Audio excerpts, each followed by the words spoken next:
Chandrababu Naidu manifesto మీరు ఎప్పుడు చూసినా ఎన్నికల ముందు ఏరు దాటకు ముందు ఏటి మల్లన్న, ఏరు దాటిన తర్వాత బోడి మల్లన్న చందంగా ఆయన అధికారంలోకి వచ్చాక ప్రజల్ని ఎలా మోసం చేస్తాడో మనం ప్రతిసారి ఆయన ముఖ్యమంత్రి అయినప్పుడు చూస్తూనే ఉన్నాం. ఈసారి మరింతగా పేర్లైతే చాలా సూపర్ గా పెట్టారు, శ్రీ శక్తి అని. కానీ శ్రీని దగా చేసే విధంగా ఈరోజు చంద్రబాబు నాయుడు ముందుకు వెళ్తున్నాడు. ముఖ్యంగా బస్సుల విషయం తీసుకోండి. ఈరోజు 16 రకాల బస్సులు మన ఆంధ్రప్రదేశ్ లో తిరుగుతున్నాయి. అధికారంలోకి వచ్చే ముందు యాడ్ లో ఏం చెప్పారండి?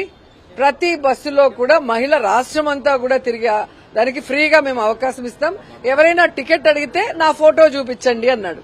ఈ రోజు 14 నెలల తర్వాత ముక్కి మూలిగి ఫ్రీ బస్ ని ఓపెన్ చేశాము అన్నారు. ఎన్ని బస్సులకి ఇచ్చారండి? కేవలం 5 బస్సులకి ఇచ్చారు. ఆ 5 బస్సుల్లో కూడా లోకల్ గానే తిరగాలంట, ఎక్కడ వాళ్ళు అక్కడే తిరగాలంట, కానీ ఎక్కడికి వెళ్లకూడదు అని చెప్పి చంద్రబాబు నాయుడు ప్రభుత్వం కోతల ప్రభుత్వాన్ని మరోసారి నిరూపించుకుంది. ఎందుకంటే మీరందరూ యాడ్స్ చూసుంటారు.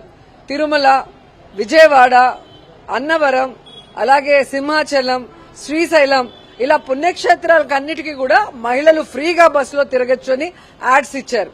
అంటే భగవంతుల పేరు చెప్పి ఓట్లు దండుకొని ఈరోజు భగవంతుల్ని కూడా మోసం చేసే పరిస్థితికి చంద్రబాబు నాయుడు కూటమి ప్రభుత్వం రావటం చాలా దురదృష్టకరం.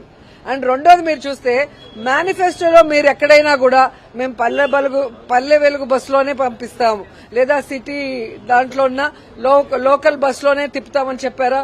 ప్రతి బస్సులో మహిళ రాష్ట్రం అంతా ఎక్కడికి కావాలన్నా ఫ్రీగా వెళ్లొచ్చు అని చెప్పిన చంద్రబాబు నాయుడు మరి ఇప్పుడు ఏం సమాధానం చెప్తారని నేను అడుగుతున్నాను. మహిళల్ని మోసం చేయడమే పనిగా పెట్టుకున్నాడు చంద్రబాబు నాయుడు కూటమి ప్రభుత్వం. పనికి మాలిన విషయాలకి నేనున్నాను అంటూ ముందరి కొట్టలాగా వచ్చే పవన్ కళ్యాణ్ ఈ రోజు మహిళల్ని మోసం చేస్తుంటే చంద్రబాబు నాయుడు కూటమి ప్రభుత్వంలో డిప్యూటీ సీఎం గా ఉండి ఎందుకు ప్రశ్నించడం లేదు, ఎందుకు నిలదీయటం లేదు? మీ మేనిఫెస్టోలో నువ్వు చంద్రబాబు నాయుడు కలిసే కదా సంతకం పెట్టారు, కలిసే కదా ఫోటో పోజులు ఇచ్చారు. మరి ఈ రోజు దాంట్లో ఉన్నవి చేయనప్పుడు మరి ఎందుకు ప్రశ్నించడం లేదు? సూపర్ 6 సూపర్ హిట్ అన్నారు, సూపర్ ఫ్లాప్. సూపర్ 6 లోనే కదా ఈ శ్రీశక్తి కూడా ఉంది, ఫ్రీ బస్సు. మరి ఏం అమలు చేశారు?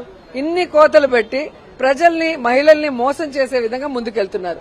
ఎంత దురదృష్టకరం అంటే తిరుపతి నుంచి తిరుమలకి వెళ్లేదానికి కూడా ఫ్రీ బస్ లేదంట, శ్రీశైలంకి వెళ్లడానికి ఫ్రీ బస్ లేదంట లోకల్ వాళ్ళకి, అలాగే విజయవాడలో దుర్గమ్మ టెంపుల్ కి వెళ్లేదానికి లేదంట.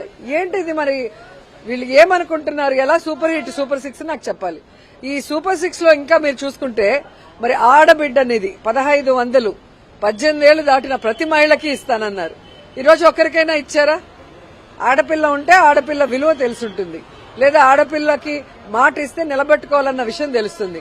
ఆడబిడ్డ లేదు కాబట్టి ఆడపిల్లని గౌరవించాలన్న ఆలోచన చంద్రబాబు నాయుడుకి లేకపోవడం సిగ్గుచేటు. కానీ పవన్ కళ్యాణ్కి ఆడపిల్లలు ఉన్నారు కదా, మరి ఆయన ఆలోచించాలి కదా.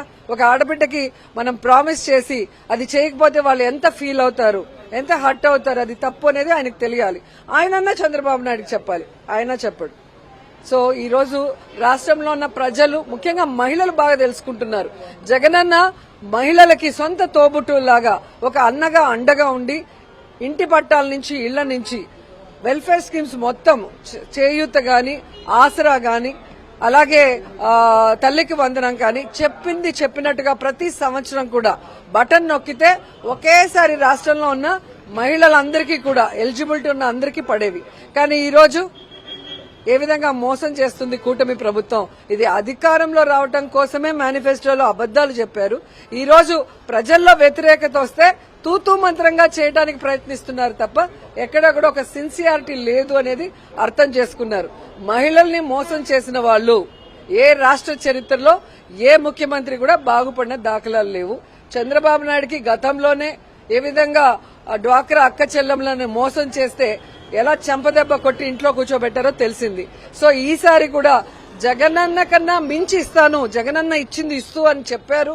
సో కొంతమంది ఏమారారు, వాళ్లకు కూడా ఇప్పుడు తెలిసొచ్చింది జగనన్న రాజశేఖర రెడ్డి గారు మాత్రమే ఈ రాష్ట్రంలో ఉన్న ప్రజల్ని, ముఖ్యంగా మహిళల్ని తమ సొంత అక్క చెల్లెలుగా భావించి, కుటుంబ సభ్యులుగా భావించి వారికి అండగా ఉంటారు అన్న విషయం.